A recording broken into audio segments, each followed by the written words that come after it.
Olá a todos, bom dia. Eu sou o Henrique, eu vou acompanhar vocês agora nessa segunda palestra. Eu sou aluno de doutorado do programa, trabalho com biotecnologia e nanotecnologia para modificação genética. A Beatriz volta à tarde para continuar acompanhando vocês. Dando sequência na nossa apresentação sobre biotecnologia industrial, a doutora Rosane está aqui com a gente hoje, doutora Rosane Piccoli. Ela é engenheira química formada pela Unicamp, ela fez mestrado pelo programa de biotecnologia. É interessante que ela é da segunda turma do programa. O Gregório, que é o presidente hoje da CPG, e a professora Balan, que é a que vai dar a última aula de hoje, aquela que tem o problema no vídeo, eles são da primeira turma do programa, a Rosane é da segunda, né? E ela fez doutorado na engenharia química na Poli e na USP também. Ela dá disciplinas de otimização e modelagem matemática de bioprocessos, é especialista em bioprocessos, em análise de viabilidade técnica e econômica. E então, muito obrigado por aceitar o convite, Rosane, e passo a palavra para você. E eu vou te falando assim que tiver tudo certo. Legal, obrigada. Bom dia, Henrique, bom dia a todos. É um prazer estar aqui nesse curso de inverno de vocês. Então, assim que vocês me convidaram, achei super interessante, porque vocês são os meus alunos, né, do curso de Engenharia Bioquímica lá dado no IPT, que faz parte desse programa, né?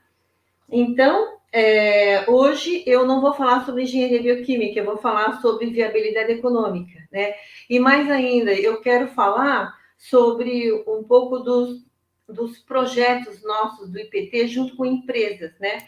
Então, aonde entra a engenharia bioquímica e a viabilidade econômica nos projetos de biotecnologia, tá bom? Eu esqueci de falar também, a Rosane, ela é pesquisadora sênior do IPT, que é uma das unidades do programa hoje, né?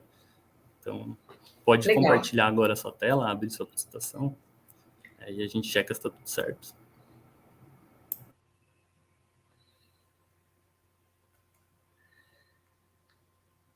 Foi, Henrique? Foi.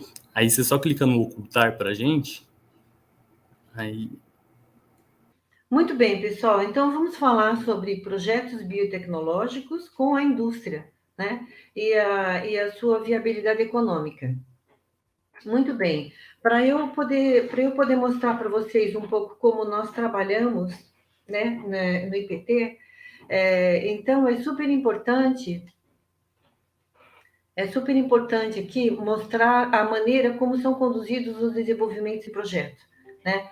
Então, nós trabalhamos aqui com micro-organismos, células animais, bactérias, células de insetos, células animais e leveduras, fungos, né? Passamos pelo desenvolvimento do bioprocesso, chegamos ao bioproduto e fazemos a ampliação de escala. Então, os tipos de projetos que nós recebemos do IPT são dos mais diferentes tipos. Tanto pode ser muito simples, como ele pode ser o desenvolvimento completo, que vai desde a manipulação genética até a ampliação de escala. Então, por esse fluxograma aqui embaixo, nós vamos ver que isolamento e seleção de micro-organismos, faz-se ou não a manipulação genética, as condições de cultivo, o tipo de bioreator para esse determinado bioprocesso. Uma vez que eu tenho já as informações necessárias de bioreator, de condição de cultivo, podemos ou não fazer vários ensaios para fazer a modelagem e otimização matemática, e daí aqui nós conseguimos um resultado, uma otimização muito boa do processo, né? E daí vamos para a parte de extração, caracterização e formulação do bioproduto. Super importante, nesse acompanhamento todo, que pode envolver ou não aqui, análises um pouco mais complexas da metabolômica para nos ajudar, né, sempre a melhorar, a otimizar o processo, nós entramos com aqui, a pré-viabilidade econômica. E por que é super importante fazer essa pré-viabilidade econômica num projeto como um todo? Porque ele norteia, ele nos dá um norte de onde caminhar. Se nós vamos fazer a manipulação genética no micro-organismo, se nós vamos mudar o bioreator, se nós vamos mudar a matéria-prima, tá? Então, dependendo do resultado de custo do meu produto, eu tomo uma direção, tá? Ou volto para o laboratório, ou mudamos a matéria-prima, ou mudamos o tipo de bioreator, a maneira de conduzir, fazemos um modelo, vamos para o controle de processo. Então, o controle de processo exige um modelo matemático, tá? Para controlar. Então, tudo isso são decisões tomadas a partir do resultado de uma previsibilidade econômica. Por isso que eu estou aqui para falar com vocês um pouquinho sobre a importância desse saber qual é o custo do meu produto para eu poder tomar a minha decisão. Tá, então vamos lá. Eu vou começar aqui com um estudo de uma previsibilidade econômica que nós fizemos, aliás, nos últimos 5 anos. No IPT, nós estamos estudando muito sobre o desenvolvimento de aminoácidos essenciais. Tá?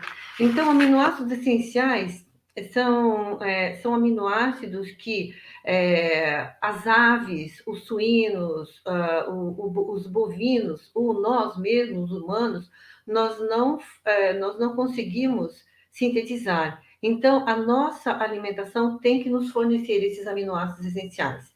Então, o que teve? O BNDES emitiu um relatório em 2014, super importante, que aqui vocês podem ver, né? Onde ele fala sobre as importações dos aditivos alimentícios. Então, nós vimos que a treonina e o triptofano são, além da metionina, claro, né? São aminoácidos essenciais para o desenvolvimento humano e animal.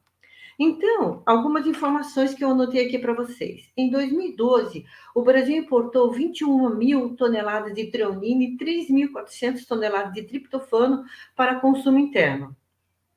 Daí, o que esse relatório é importante para nós? Esse relatório ele sugere a substituição da importação por produção local desses aminoácidos.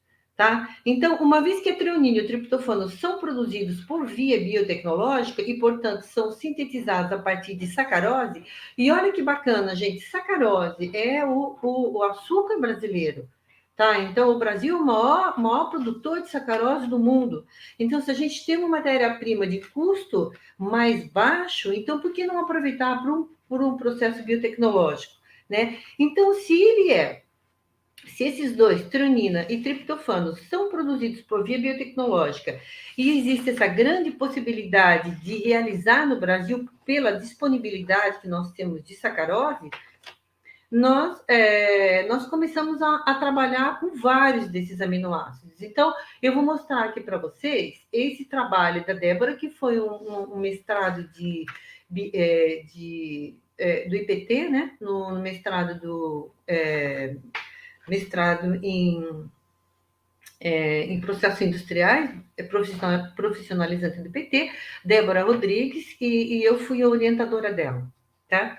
Então, a treonina, essa aqui, treonina e triptofano, quando adicionados à ração de animal, eles cumprem a tarefa principal de deposição de proteínas e manutenção do sistema imunológico e digestivo, super importante. Tá?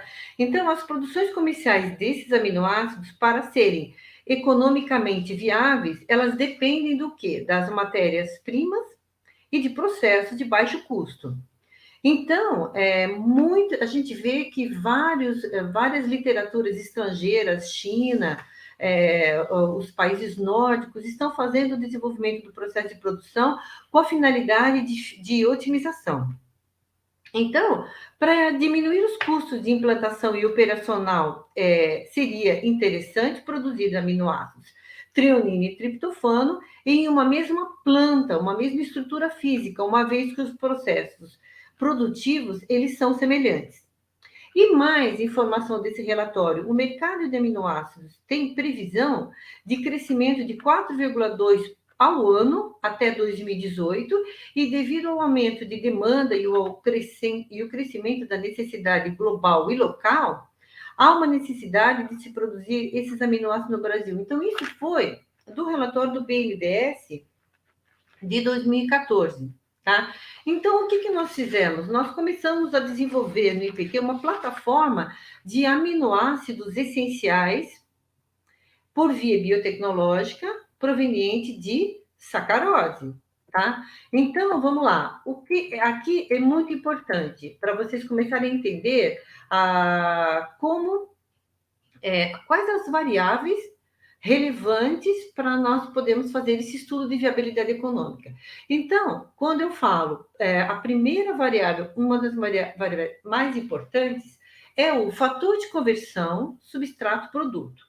O outro, produtividade do produto, e o outro, a matéria-prima. Então, a conversão. Por que o fator de conversão é super importante? É quanto de produto eu consigo a partir do meu substrato. Se eu estou falando que eu vou produzir um aminoácido treonino ou triptofano a partir da sacarose, então qual é o fator de conversão? Quanto que eu obtenho de treonino ou triptofano a partir. Quantos gramas de triptofano treonino eu consigo a partir de 1 grama de sacarose? Lembrando, pessoal, isso vai me dar a quantidade de sacarose que eu vou precisar no meu processo, tá? Então, lembrando, sacarose já é uma matéria-prima barata, mas eu estou falando agora no custo de produção do meu produto.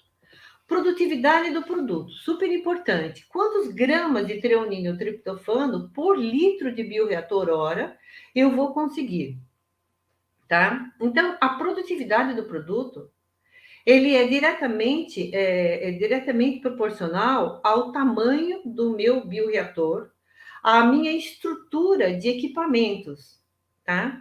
Então, quanto menor a produtividade, maior o número de bioreatores que eu preciso para uma determinada demanda anual, por exemplo. Então, produtividade baixa significa muitos equipamentos, parque de equipamento grande, custo com equipamento elevado, tá?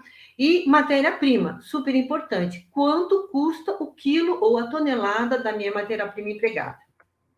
Muito bem. Nesse estudo, então, que vocês estão vendo agora, é uma tabela onde a Débora foi buscar dados de produção de treonino. Então, aqui entra, pessoal, os dados que vocês obtêm do trabalho de vocês. Então, quem está trabalhando, por exemplo, com a produção de um biopolímero, produção de um biofármaco, produção de um commodity, de um biocombustível, então vai precisar fazer o quê? Vai precisar ter aqui a produtividade, a concentração. Aqui, o que a gente tem? Concentração por tempo me dá produtividade, tá? E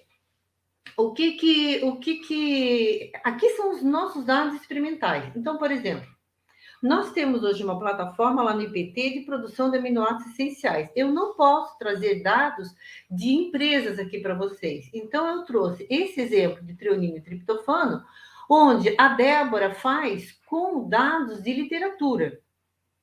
Então, quando vocês não têm dados experimentais mesmo, de bioreator feito no laboratório ou feito em escala piloto, a gente pode buscar dados de literatura e daí selecionar os dados de literatura. Então, o que a Débora fez? A Débora colocou aqui cenários 1, 2 e 3. Então, ela tem aqui a produtividade excelente, média e ruim. Então, ela tem uma concentração muito grande dessa primeira literatura Wang, aqui do Lee e do Casey, né?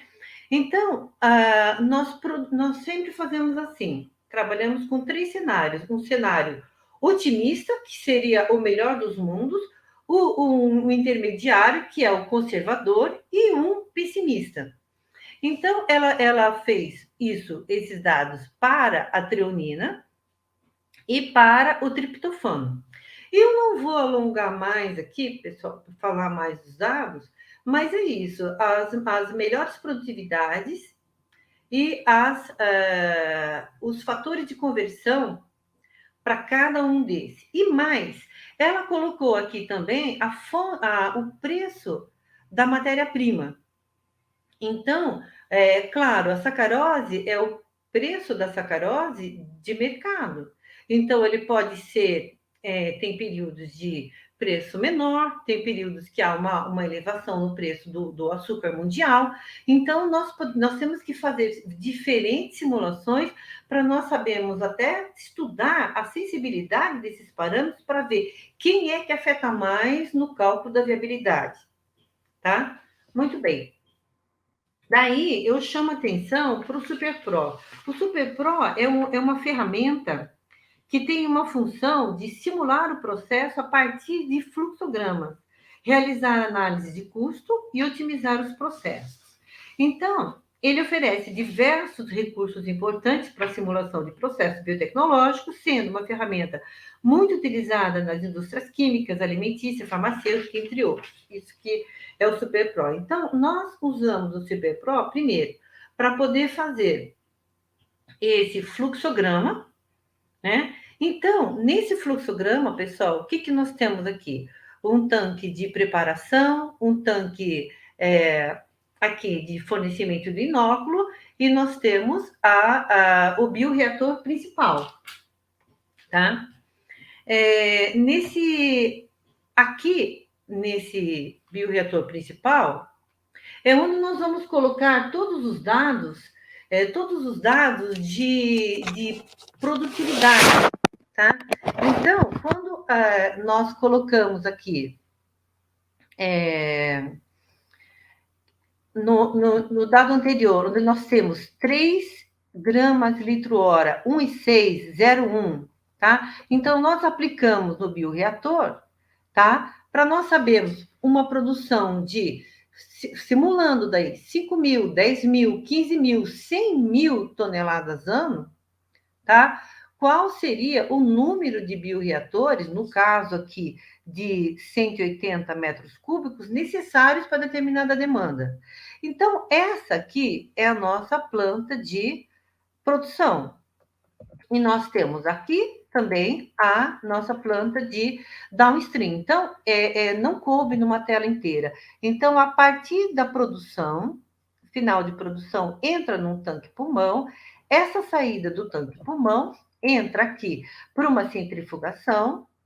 A centrifugação entra para um outro tanque-pulmão e daí começa o quê? A eliminar a água. Então, nós temos um evaporador, daí vai para um cristalizador, filtra e seca. Então, chamando a atenção, pessoal, que é a produção de treonina e triptofano para suplemento animal, tá? Então, para suplemento animal, eu posso sim ter um processo que não precisa um rigor de purificação. Eu não preciso da treonina e do triptofano puro. O bacana desses processos é que nessa biossíntese de produção de treonina e triptofano, as bactérias, elas produzem outros tipos de aminoácidos em quantidade menor, que estão no metabolismo intermediário da bactéria. Nesse caso aqui, é uma coli engenheirada. Então, o Henrique, o João, que já veio apresentar aqui trabalho para vocês, já fizeram também manipulação genética de coli, fazendo outros aminoácidos essenciais, tá? E o interessante é que o downstream é um pouco mais simples em relação à utilização de um aminoácido humano, por exemplo, porque exige menos purificação. Então, ele fica mais barato, tá? E junto com a treonina e o triptofano vão outros aminoácidos em quantidade menor. Tá? Muito bem. Daí, vamos entrar agora no nosso cálculo. Quando eu vejo meu super... Quando eu tenho... Oi? Só um comentário. Eu não sei se você fechou a sua câmera de propósito, mas é só para te avisar que agora você não está mais aparecendo para a gente. Se for de propósito, tudo bem, senão tá bem. só para Não, você. é que eu estou colada aqui com o meu computador. Então tá tudo certo. Tá. Sim. Então, o custo fixo eu preciso fazer agora o cálculo de custo fixo de investimento, que engloba todos os custos com construção e instalação de planta, que é custo de engenharia, contingência, custo de equipamento, e o custo operacional. Tá? Então, o custo operacional, ele vai englobar mão de obra, laboratórios, consumíveis, tratamento e disposição de resíduos, utilidades, entre outros. Tá? Então, lembrando, pessoal, custo fixo de investimento aqui em cima é aquele relacionado com a produtividade do nosso processo, enquanto que o custo operacional ele tem a ver com a matéria-prima, tá? Custo de mão de obra, tá? Utilidades, ok? Então, de novo, a produtividade relacionando com o custo fixo de investimento e o custo operacional relacionando com quem? De novo, aquelas variáveis que eu chamei a atenção lá atrás que são super importantes, que é o fator de conversão e o custo da matéria-prima. Então, quanto custa a tonelada ou o quilo da minha matéria-prima? Muito bem. No relatório do BNDES, ele falava que a quantidade importada pelo Brasil foi de 21 mil toneladas. Então, o resultado que nós chegamos nesse trabalho, considerando a análise de sensibilidade, o custo da treonina variou de 4,04 a 4,34 dólares por quilo para um cenário conservador. E o cenário otimista variou de 1,81 a 2,21 dólar por quilo. Isso foi um resultado muito interessante. Para o triptofano,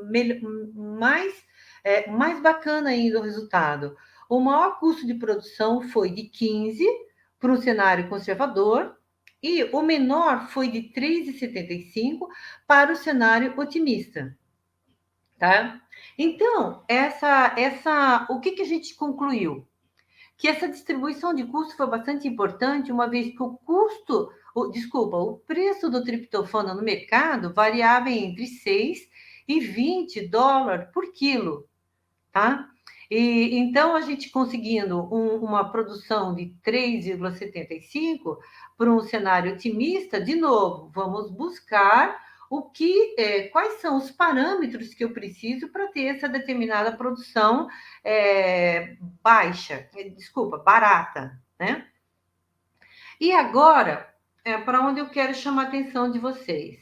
Para o pior cenário de produção, o maior custo operacional foi com matéria-prima e facility dependente. Esse facility dependente tem a ver com os equipamentos, e depreciação de equipamentos, tá? Então, tem a ver também aqui com a produtividade do meu processo. Porém, o meu fator de conversão, aqui nesse caso, foi o que pesou mais no custo de produção do meu produto. Tá? E aqui, para o melhor cenário, de novo, a matéria-prima teve 51%, enquanto que os equipamentos, a produtividade, foi de 30%, praticamente 30%. Então, pessoal, de novo, o que nos chama atenção? Isso. Chama atenção que temos que trabalhar, tá? Nesse processo de aminoácidos, nós temos que trabalhar o quê? Temos que trabalhar no fator de conversão, tá? Então, se nós temos que fazer alguma modificação na bactéria, é por aí que a gente vai conseguir melhorar o nosso resultado final. Passando para frente novamente. Então, a conclusão fala que o menor custo encontrado para a produção dos aminoácidos treonina e triptofano mostraram-se viáveis porque são inferiores ao preço FOB do mercado, que não leva em conta a logística de transporte, né?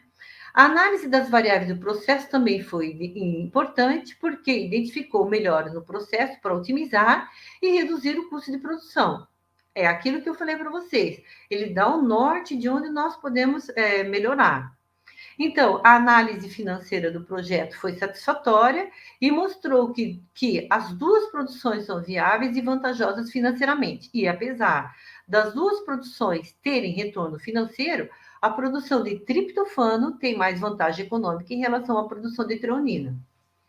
De novo, pessoal, se nós temos algum cliente, né, um parceiro do IPT, para tomar essa decisão, esse é o trabalho que nós fazemos para nós discutirmos com o cliente.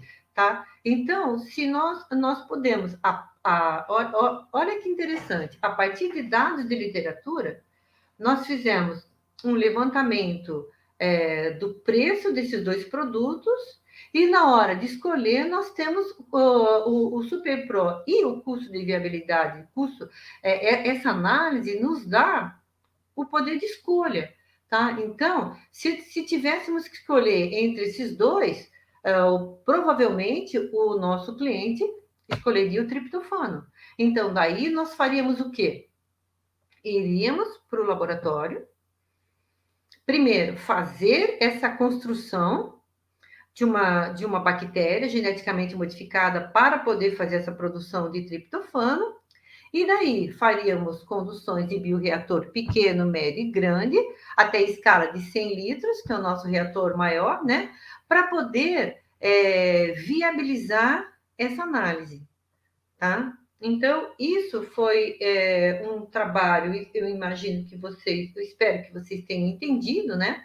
A nossa pré-viabilidade antes da gente poder ir para o laboratório e fazer o nosso desenvolvimento de processo, tá? Tanto de biomol, tanto de bioprocesso mesmo, bioreator pequeno, médio e grande. Daí, a validação do nosso protocolo é a produção em escala maior de reator de 1.000 litros, 2.000 litros, 3.000 litros, para ter lotes, para a gente poder fazer a validação em aves. Daí vai os testes, que a gente chama de testes, né, clínicos em animais. Então, nós vamos pegar esse produto que tem não apenas treonina, triptofano, mas tem muitos outros aminoácidos junto, e vamos ver como o desempenho dele junto com as aves, tá? Nesse caso. Muito bem, pessoal. Agora, saindo um pouco do campo de suplemento animal, eu vou para os biopolímeros, tá? Estou só vendo aqui o meu tempo, né? Então, o IPT, nos anos 90, aqui, iniciou o estudo aqui de produção do biopolímero biodegradável da família PHB, da família PHA, que são os polidroxialcanoatos. Então, tudo, desde seleção de linhagem, microbiologia, diferentes estratégias em condução de experimento, bioreator de 15 litros, daí a modelagem, simulação e otimização, a produção em escala piloto, o produto final, e daí, junto com todo esse processo, o que nós fizemos? A viabilidade econômica.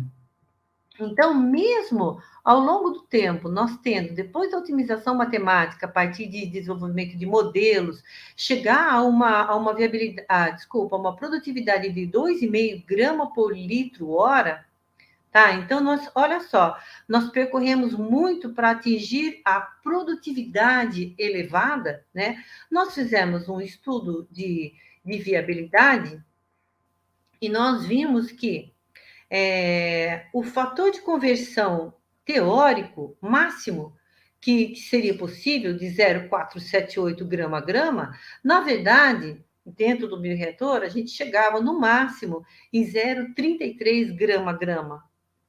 Então, veja bem, seria muito interessante chegar no teórico, mas não, o real é sempre menor do que o teórico. A gente sempre gasta mais matéria-prima do que a gente precisaria, tá? E daí deu o quê? Deu do estudo de viabilidade que 40% do nosso custo de produção era matéria-prima. Então, veja bem, olha, ficamos um tempão aqui, vários anos, trabalhando em cima de faz modelo, otimiza, em cima de produtividade. Então, foi quando, a partir desse ano aqui, 2000, foi na década de 2005 para frente, que nós adotamos o emprego de encontrar o custo de produção, principalmente para a gente saber o que fazer. Então, aqui, se nós soubéssemos antes isso, a gente já teria ido atrás de desenvolver melhor outros micro-organismos, de maneira a obter um fator de conversão melhor e não uma produtividade melhor. E fazer essa parte de otimização, modelagem, é muito custosa. Você precisa fazer 60 ensaios, né, para poder fazer um modelo, para poder controlar muito bem seu processo, otimizar, né, primeiro, e controlar o seu processo. Nós tivemos o nosso processo praticamente inteiro controlado. E daí nós descobrimos que o problema dele era a matéria-prima. Então, até hoje, pessoal, a gente vê que não houve ainda uma entrada forte no mercado desses polímeros biodegradáveis. Por quê? Porque ele tem problema no custo de produção. Então, a gente teria que aumentar muito o fator de conversão. E outra, além de aumentar o fator de conversão, se é o custo de matéria-prima, e no caso aqui a gente utilizava glicose e frutose e outros micro-organismos também com sacarose, o que a gente poderia fazer? Mudar a matéria-prima, tá? Então, aqui a estratégia foi mudar a matéria-prima e aumentar o fator de conversão real, para chegar cada vez mais próximo do teórico, tá? Então, aí eu chamo a atenção para o laboratório do professor Gregório, que eles já conseguiram aumentar muito esse fator de conversão com várias modificações no micro-organismo. Tá? Então, isso, tá vendo? É essa viabilidade que está mostrando para onde andar. Tá? Então, eu chamo atenção para isso. Muito bem. Biofármacos. Esse é outro problema que o IPT teve. Então, quando nós começamos aqui a trabalhar com anticorpo monoclonal, nós, primeiro, aumentar a concentração em bioreator de 2 litros, estudar o meio, saímos do meio de reatores pequenos de 2 litros aqui para ampliação em 10 litros. Então, sabendo a dificuldade, tá, e a complexidade que seria fazendo esse estudo da purificação e caracterização da molécula, e sabemos quantas etapas de separação-purificação ele tinha, o que o IPT fez? Já começou a trabalhar em cima da estratégia de condução de processo. Então, se eu tenho, o meu custo não é mais a matéria-prima, tá? O meu custo agora é separação, purificação. Então, o que o IPT fez? O IPT trabalhou em melhorar a condução do processo, no caso, passando de batelada, mudando o meio de cultura e indo para a condução em batelada alimentada, que são os fed-batch, para conseguir o quê? Maior concentração do produto. Por quê? Porque a viabilidade econômica mostrava que o custo do produto é em cima da separação e purificação. Então, estratégia: aumentar a concentração celular na etapa de produção para eu poder ter mais produto no downstream, na etapa de downstream. Muito bem. Então, agora, como eu também, nós não podemos mostrar dados nossos de PT dos nossos projetos, então eu queria mostrar rapidamente para vocês o emprego da viabilidade econômica na literatura. Então, tem essa análise do Sang-Yup Lee, que é muito, muito comentado nas aulas, né, de viabilidade econômica. Por quê? Porque ele também utiliza o SuperPro para comparar um processo, análise de processo, né, de PHB, utilizando aqui, nós temos a produção do PHB, né, igual aqui eu mostrei anteriormente. Então, temos aqui compressores de ar, blending tanque, onde preparo o meio de cultura, esterilizo e entro no bioreator. Daí tem aqui um tanque pulmão, e daí vem a etapa de downstream. Então, eu vou passar mais rápido aqui, porque ele faz análise entre essa etapa de downstream, utilizando a digestão por hipoclorito, e compara com uma outra Novamente aqui a etapa de produção do PHB, e ele compara aqui com um outro tratamento onde ele tem o cloroformo e o metanol na separação. Então, a gente já vê aqui, né, que existem o número de etapas, né, de downstream aqui já é maior. Muito bem, além de comparar esses dois downstreams, essas duas etapas de downstream, ele compara 4 bactérias. Então, pessoal, o que é interessante aqui? Ele usa dados do Alcalígenes eutrófos, hoje Ralston eutrófa, né? Então, aqui a gente vê que concentração por tempo, que eu vou ter a produtividade, eu vou ter o fator de conversão, tá? Ele usa também, compara com o Alcalígenes latus, com uma outra bactéria aqui que usa o metanol como fonte de carbono e uma coli recombinante que utiliza glicose. Muito bem. O SuperPro, ele vai fazer uma avaliação de custo de todos os equipamentos que entram no fluxograma, tá? Então, só para vocês saberem um pouco como é que é o banco de dados. Então, ele já tem um banco de dados, ou a gente fornece o equipamento e ele vai fazer esse cálculo do custo do FCI, né? Que é o custo dos investimentos da planta. Então, ele vai também calcular tanto o FCI quanto os custos operacionais anuais, certo? E nesse paper, o que eles têm para 2.850 toneladas anos, tá? Das bactérias Ralstonia, Lactus, Organófilo e A. coli. Então, ele vê que o custo de produção, quando ele compara, primeiro, o micro-organismo, ele vê aqui que esse micro-organismo aqui, a Ralstonia, na verdade, para o processo A, que a gente viu de downstream, ele foi o que ofereceu o menor custo de produção. Então, é 5,58 dólares por quilo de PHB.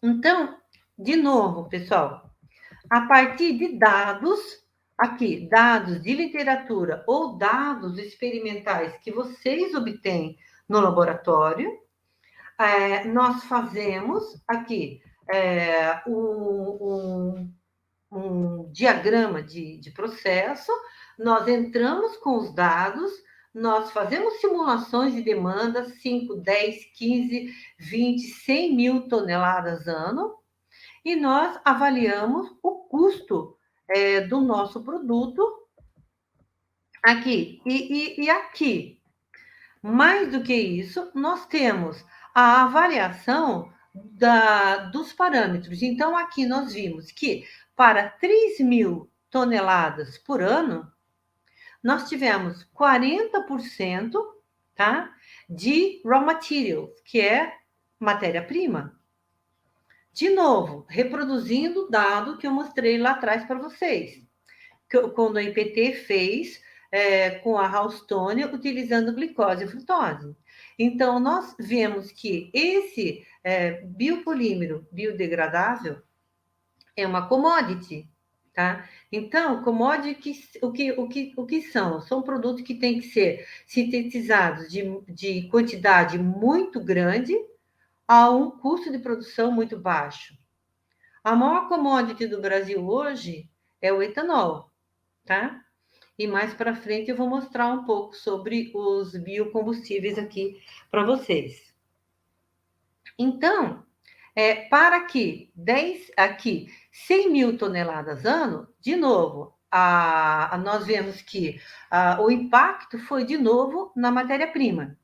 E esse gráfico aqui, nós também costumamos fazer em todos os nossos viabilidades, que é custo de produção pela escala requerida. Então, temos aqui 5, 10, 15, 20 mil, 100 mil toneladas ano, tá? Para quê? Para a gente ver, para nós podermos analisar qual é a quantidade mínima, onde nós temos aqui um custo de produção praticamente estável, constante.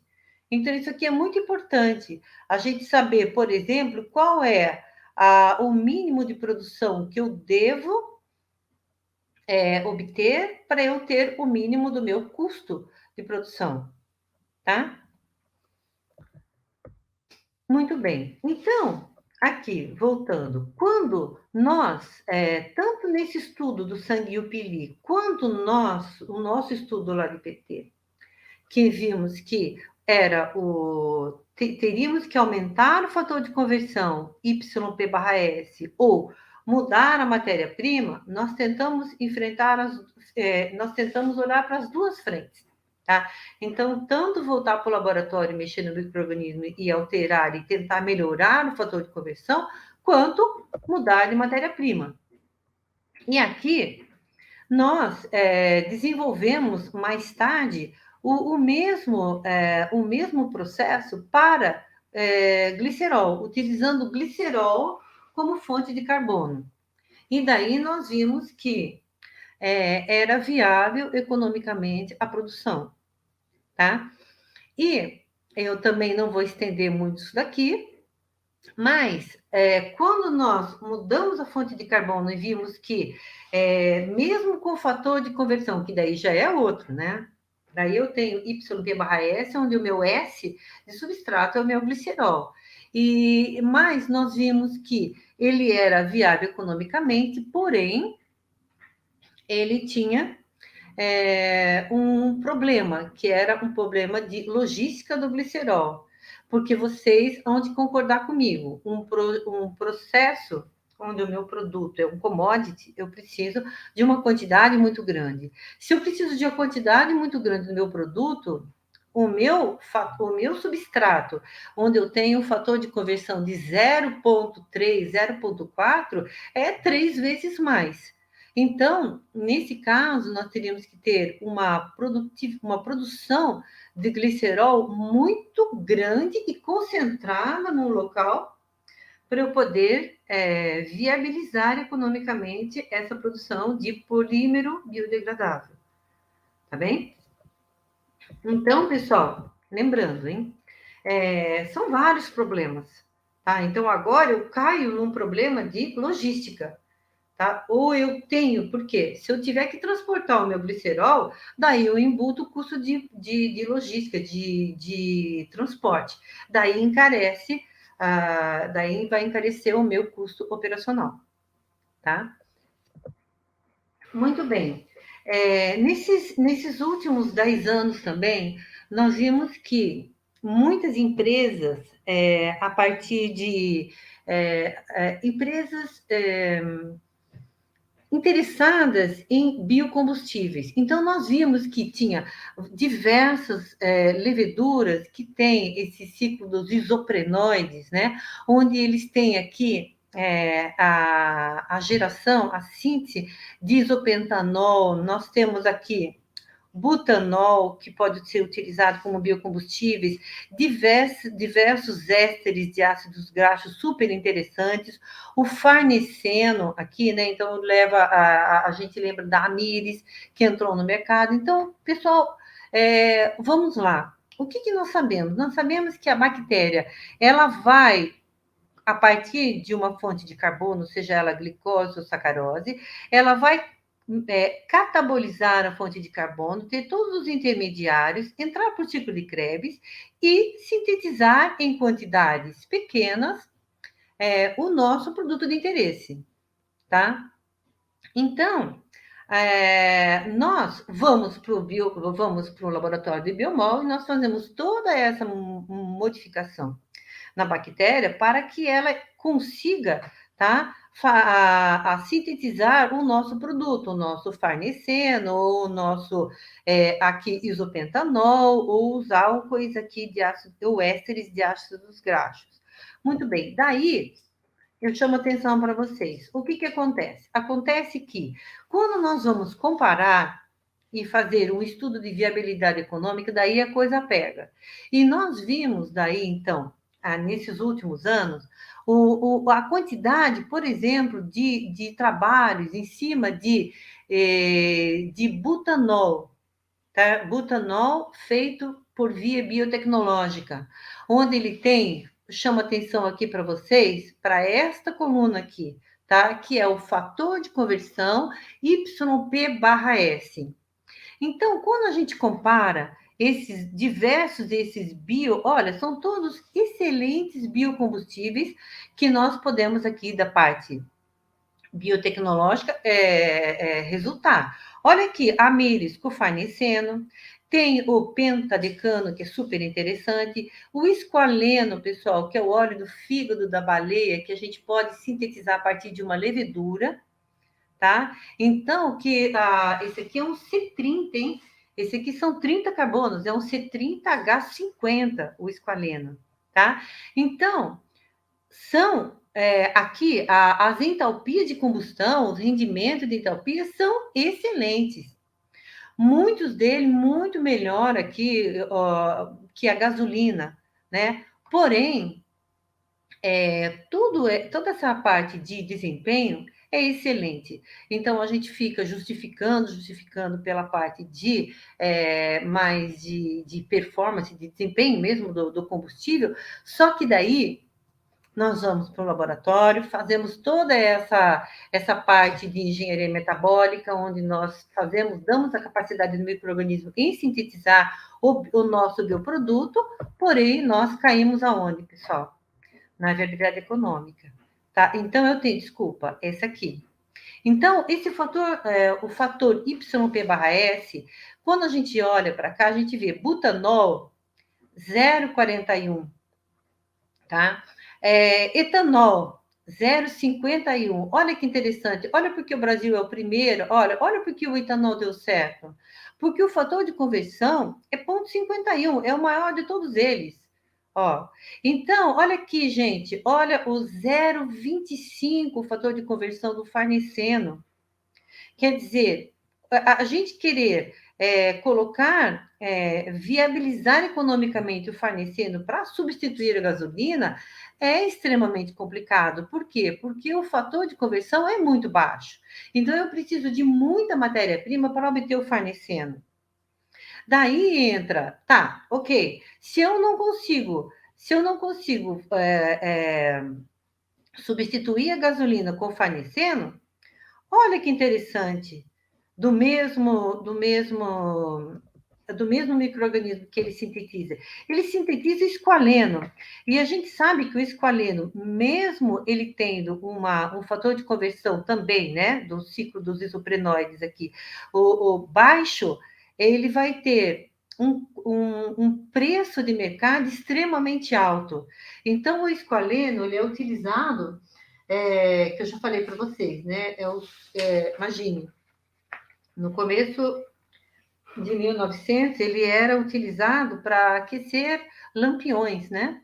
Era o óleo do fígado do tubarão, e hoje ele é muito utilizado pela indústria cosmética para tratar de textura da pele. Ele é excelente também, e há muita pesquisa em cima de antitumorais, né? Porque eles viam, a partir de 1930, algumas pesquisas que eles sempre notaram que o tubarão ele não apresenta tumor. Então, eles associaram um pouco esse óleo do fígado do tubarão, que é o esqualeno, com a possibilidade de se utilizar como antitumoral. Mas essa é outra história, tá? Então, eu estou chamando a atenção aqui para vocês, de novo, um estudo de viabilidade econômica aqui vai tirar o butanol vai deixar o butanol em segundo plano, tá? Vai dar mais aqui, mais atenção de novo para o etanol, tá? E o farneseno, ele não vai mais, talvez, substituir o diesel, mas ele vai, mas a produção do esqualeno, pelo alto preço do mercado, vai compensar, tá? Então, de novo, a viabilidade, tá? Norteando a escolha, tá bem? E aqui, E aqui, já são 11h30, né? E aqui, para eu completar o meu raciocínio, então eu queria mostrar 3 produções para vocês, tá? A primeira delas aqui também é encontrado aqui o Bioprocess, que é do Petridis, que é do SuperPro, né? Aqui na literatura do SuperPro. Então, nós vimos que a bioprodução do ácido cítrico, ele tem um fluxograma extremamente cheio de equipamentos, tá? É um processo demorado, porque o ácido cítrico, ele é um processo fermentativo, então ele tende a demorar mais na etapa de fermentação. Ele tem aqui, de novo, todos os equipamentos, os custos dos equipamentos, que vai me dar o FCI, né? Que vai depender também da produtividade do meu processo. E nós chegamos que o custo de produção, ele vai cair em cima, aqui, 49% vai ser equipamentos. E 18% na produção de ácido cítrico é matéria-prima. Então, uma previsibilidade, uma análise rápida desse processo, com dados de literatura ou com dados de laboratório, vai nos, de novo, nortear a nossa escolha. Então, o que nós faríamos? Nós trocaríamos matéria-prima? Não. Nós mexeríamos na cepa, de maneira a talvez diminuir a produtividade, aumentar a produtividade para eu diminuir o número de bioreatores, para eu conseguir com isso uma demanda anual de 10 mil, 15 mil, 30 mil, 100 mil toneladas ano, tá? Com menos equipamentos, tá? Aqui, o custo de produção sai em torno de, nesse estudo aqui, né? $2,2 por quilo, que é o resultado do custo do produto que o SuperPro nos dá.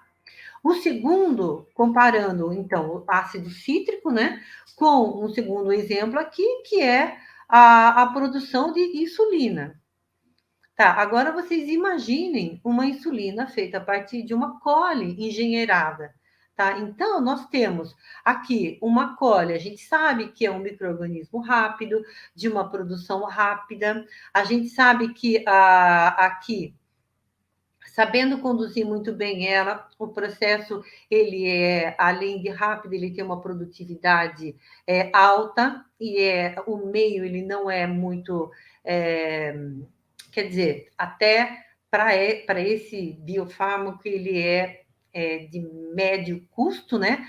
Porém, pessoal, nós vemos aqui, até pelo fluxograma, que a quantidade dessa reaction section aqui é cheia de colunas, tá? Então, isto aqui encarece muito o processo, tá?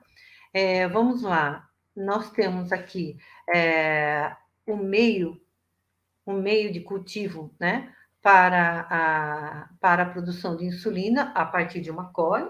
Então, sendo que a minha matéria-prima aqui de fonte de carbono é a glicose, então tem aqui uma série de insumos, e nós vemos que o final recai, o maior custo de produção recai em cima de quem? Dos consumíveis. Então, de novo, reactions, tá? Então, é 61,3%, sendo que a parte de produção, ela é apenas 7%, tá?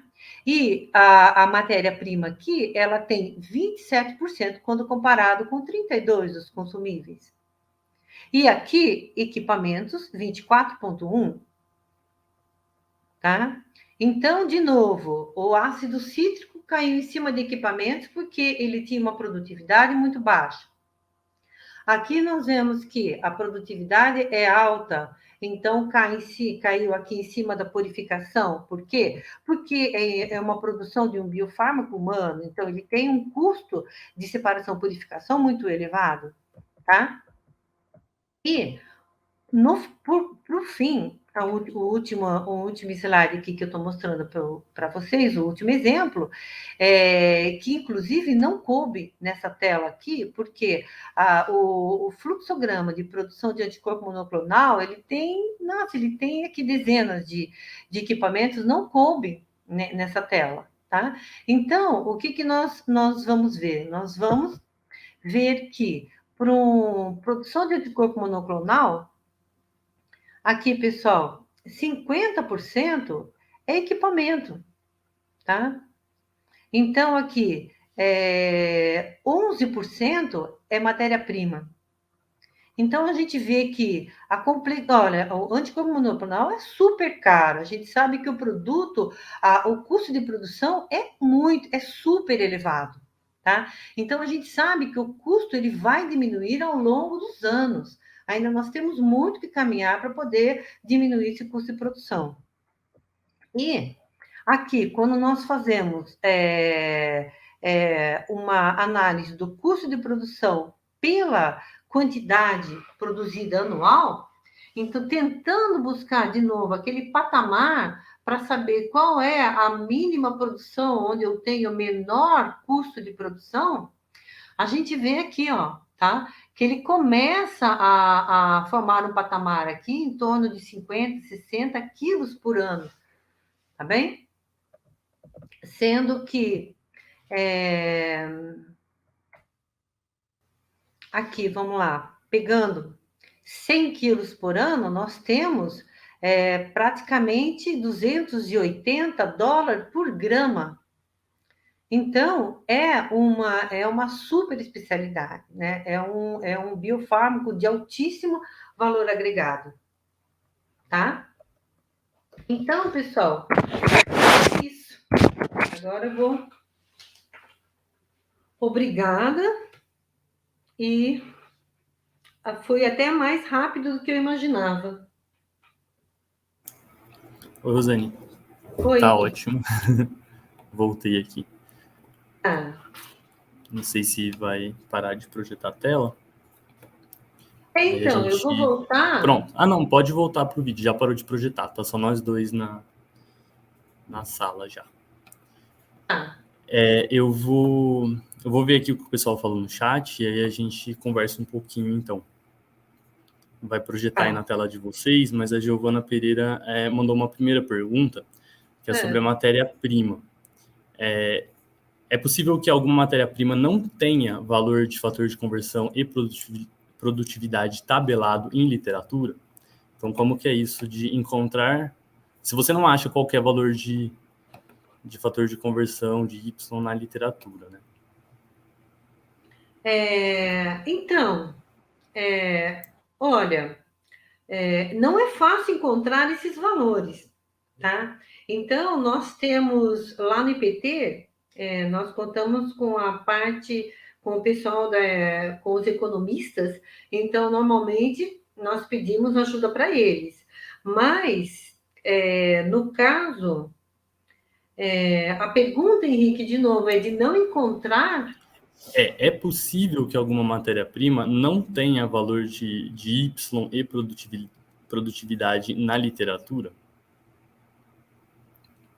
Você não encontra, né? Então, ó, é que assim, por exemplo, o valor de produtividade, ele está associado com um determinado micro-organismo para aquela matéria-prima, tá? Então, por exemplo, a produtividade somos nós que fazemos esse valor, tá? Então, nós vamos pegar uma determinada matéria-prima, pegar o nosso micro-organismo, ir para o laboratório e encontrar esse valor da produtividade. Tá? Na segunda pergunta, ela emenda isso. Se a Tati puder colocar na tela já, aí você continua explicando. Puder colocar na tela? Aí. Não, já está tudo certo. É que ela continuou falando assim, né? Se esses valores teóricos, você comentou do teórico máximo, né? São obtidos pelo dado da literatura e o real é depois de rolar um piloto na indústria. Então, falar um pouquinho sobre Tá. isso. Tá. Ela está falando do o YP/S teórico. Por exemplo, isso. Tá.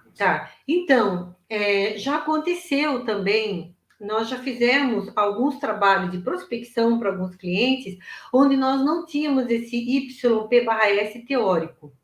Então, existe uma ferramenta que chama-se MetaTool, onde a gente coloca todas, por exemplo, se eu vou trabalhar com uma cole, onde eu coloco no MetaTool todas as reações da cole, tá?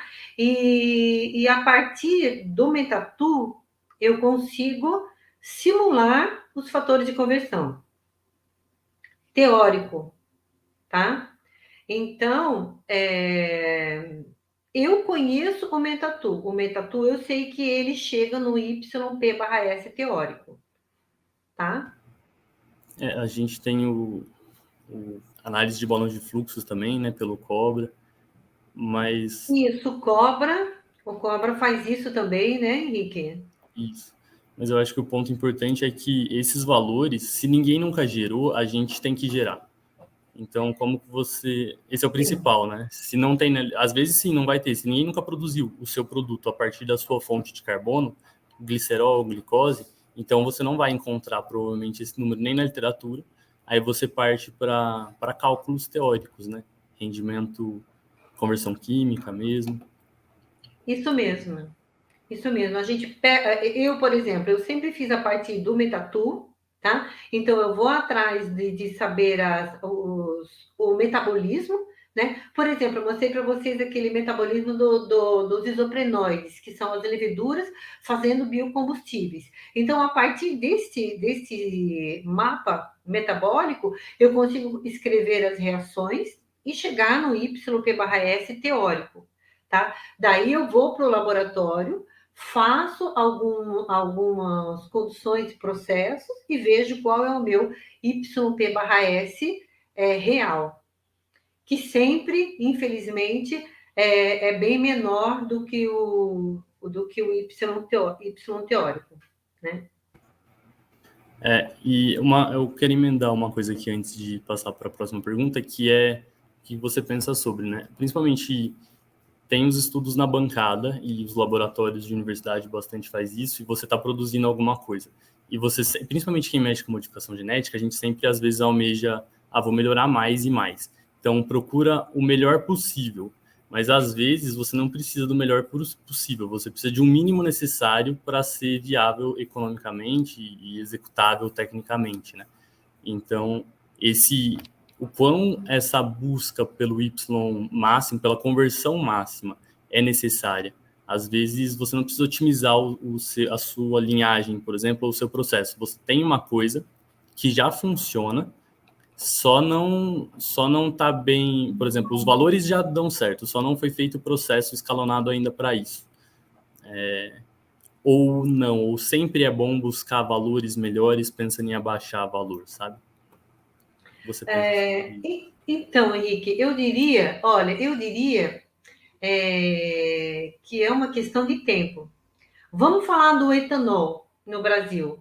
O Brasil, olha, gente, tem, sei lá, 40 anos de pesquisa em cima do etanol. Vocês acham mesmo que o fator de conversão do etanol, que teoricamente, o máximo teórico é 0,51, primeiro, até hoje a gente não chegou no 0,51. Então a gente chega muito próximo, 0,49, 0,48.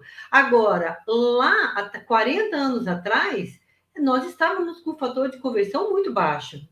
Então, a melhoria das linhagens e o aumento do Y próximo, para chegar próximo, eu diria que é uma questão de tendência ao longo do tempo. Assim como o etanol, para os outros processos, eu acho que é uma questão de tempo.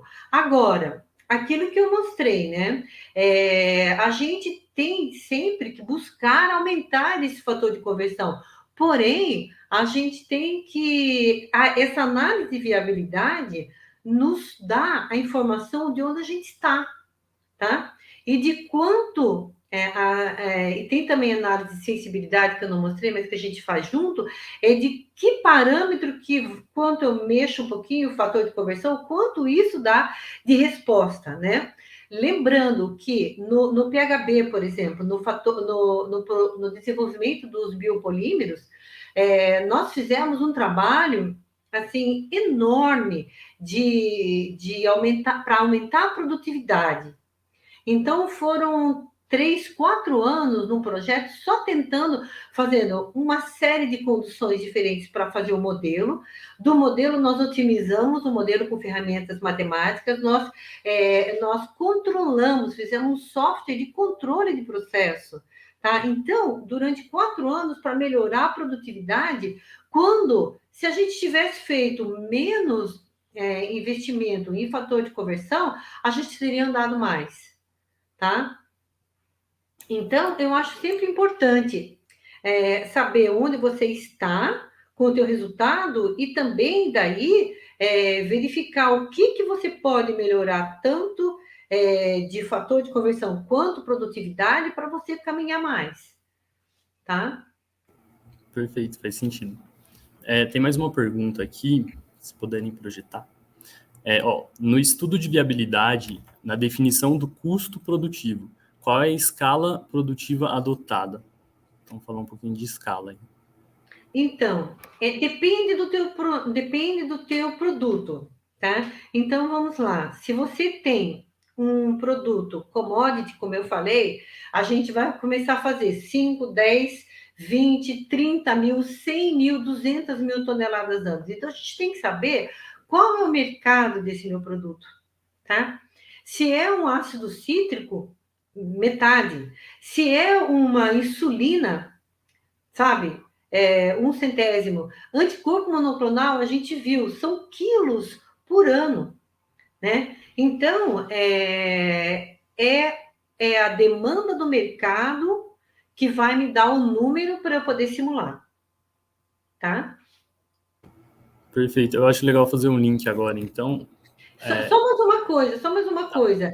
O Super Pro, como ele é um software onde eu coloco o meu fluxograma todo, e ele, a partir de todos os meus dados colocados em cada operação unitária, eu consigo simular ele em segundos.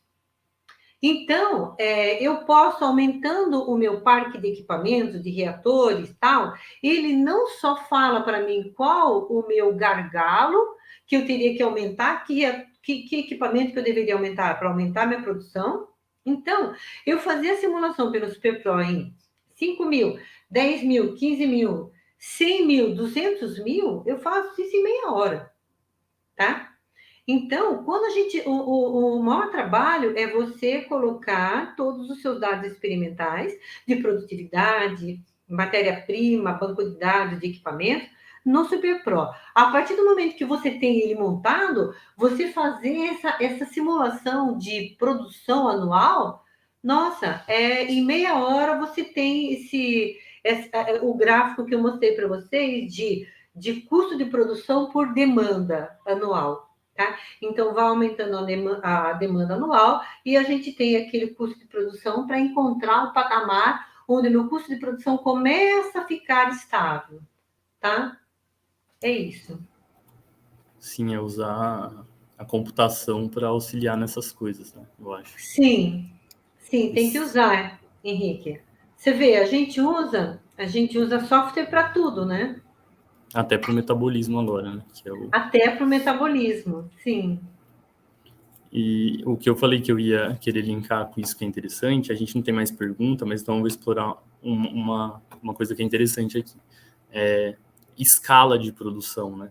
Porque ele perguntou exatamente isso, qual escala você adota. Eu não sei, mas o quão as pessoas têm noção da dimensão disso. Por exemplo, você está no seu laboratório, você faz uma vacina para pesquisar o RNA mensageiro que vai ser usado na vacina, por exemplo, né? Depois, como que você produz isso? Então, quanto, por exemplo, a água que você vai usar, no seu processo lá, você mostrou um número que era 27 mil toneladas de água. E quando você está na bancada, você pega água destilada, só que aí, se você vai para um processo desses, Se você tem esse nível esse tamanho de escala, como que você faz, né? Eu vejo que tem um buraco um pouco nisso talvez é o buraco entre a indústria e a pesquisa, que hoje, pelo menos aqui no seu trabalho, aqui no IPT, é o que a gente tenta fazer, que é fechar essa lacuna, né? Mas é exatamente essa fase de pensar grande, pensar o quanto que tem que ter ou o quanto que poderia custar nesse sentido, né? Então, e não é só a água que pode ser coisas que você não vai pensar, né? Como você esteriliza um material se você vai ter tantos mil litros? Não vai ser uma autoclave, vai ser um trocador de calor ou coisas nesse sentido, né? Então, e você tem experiência com escala, eu acho que é legal dar uma dimensão para o pessoal um pouco nesse sentido, que é tudo muito grande, a gente não tem esse costume, né? Principalmente na academia. Exato, exato, Henrique. Então,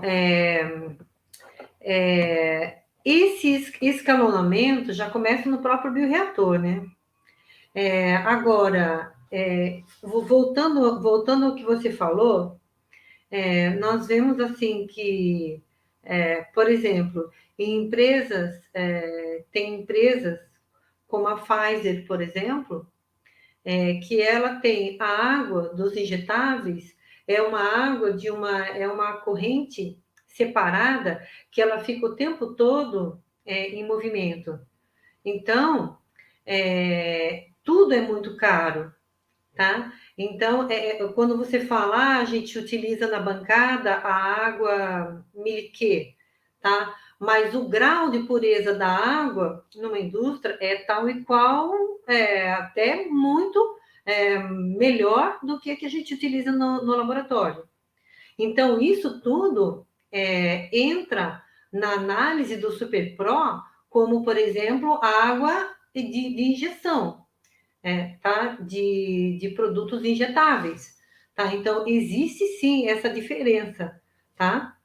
Agora, em relação aos equipamentos, claro, por exemplo, quando nós vamos aumentar a escala, então, no laboratório, a gente está acostumado, por exemplo, a trabalhar muito com filtração, né? Então, nós trabalhamos em escala pequena, nós conseguimos fazer, muitas vezes, filtrar todo o meio de cultura.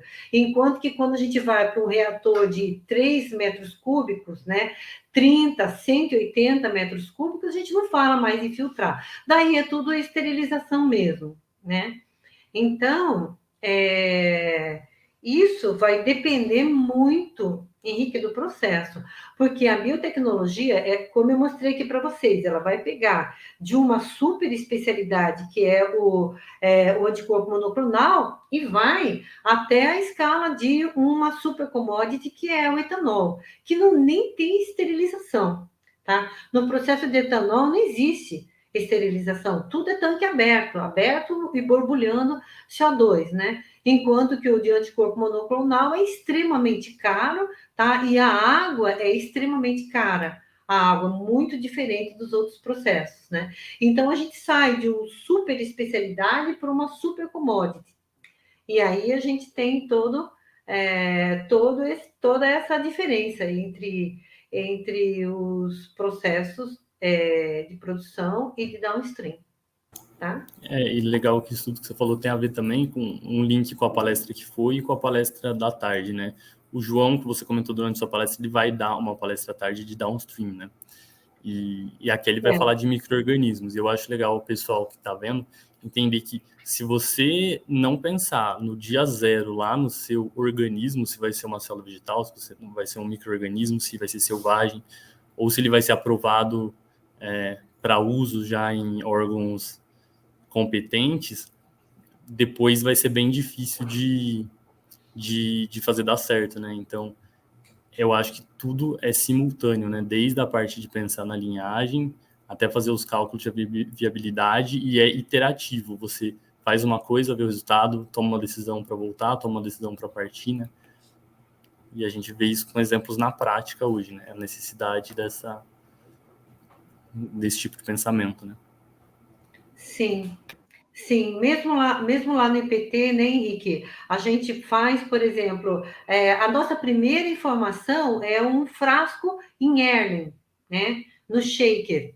Então, é interessante quando as pessoas já veem o resultado do L e falam assim, nossa, que bacana, se a gente conseguiu 3 gramas por litro no L, então no reator a gente vai conseguir 10, né? E então a gente já tem essa noção de escala, né? De escala do quanto cada etapa interfere no resultado, né? E enquanto que você está trabalhando com o micro-organismo em biomol, você começa a ver o resultado em L, já vai para o bioreator, e do bioreator você já volta para a bancada em biomol, porque você já percebe, né? A gente, com esse conhecimento nosso já de viabilidade econômica, a gente já sabe mais ou menos o que tem que ser mudado, né, no micro-organismo, né? Perfeito. Eu acho que a mensagem foi passada, né, no nível de mostrar a escala das coisas e a necessidade de pensar desde o começo até o fim, né? Então, eu queria Outra coisa que eu agradecer. queria te falar também, Tá. Henrique, é que, por exemplo, assim, durante toda essa trajetória nossa de vários desenvolvimentos de processo lá no IPT, nós vimos também que, às vezes, nós chegávamos, mesmo a procura pela sacarose, que sempre foi muito maior, por quê? Porque a sacarose é a fonte de carbono, uma das mais baratas e disponíveis, né, no Brasil. A gente via, às vezes, que a sacarose ela era quebrada em glicose e frutose. E a gente sabe que o metabolismo dos micro-organismos ele dá muita preferência para a glicose quando comparado com a frutose. Então, o que eu queria chamar a atenção é que a gente teve, sim, em vários processos, resíduos altos, né? Concentrações altas de frutose no meio. Então, a gente tentava, em paralelo, a gente já vendo isso e via que essa fonte de carbono ia sobrar, a gente fazia, já em separado, que a gente chamava de adaptação do micro-organismo à frutose. Então, a gente deixava ou em bioreator contínuo, ou em L mesmo, vários, tira L, faz o meio de novo, coloca de novo, vários meses até, a adaptação do micro-organismo a essa fonte de frutose. Então, quando a gente vai, depois de um certo tempo, de ter o micro-organismo adaptado nessa frutose, a gente voltava ele para o bioreator, né? E a gente via que o desempenho dele era outro. Então, a gente via que a concentração final, né, disponível no reator de frutose era muito menor, tá? Então, a gente tem que prestar atenção nesse. Eu não posso deixar sobrar frutose no bioreator. Então, é importante adaptar o meu micro-organismo a esse outro metabolismo, que é dele próprio, porém ele tem uma velocidade menor. Entendeu? E assim com vários outros açúcares, né? Tá?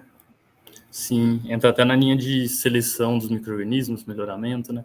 E uma coisa que eu acho que Exatamente. é interessante destacar que você comentou é que para ter todas essas visões, né, tem que ter uma grande interdisciplinaridade. Nas palestras de ontem o pessoal comentou, você vai ter que saber muita coisa diversa, você não precisa se aprofundar muito, né, mas...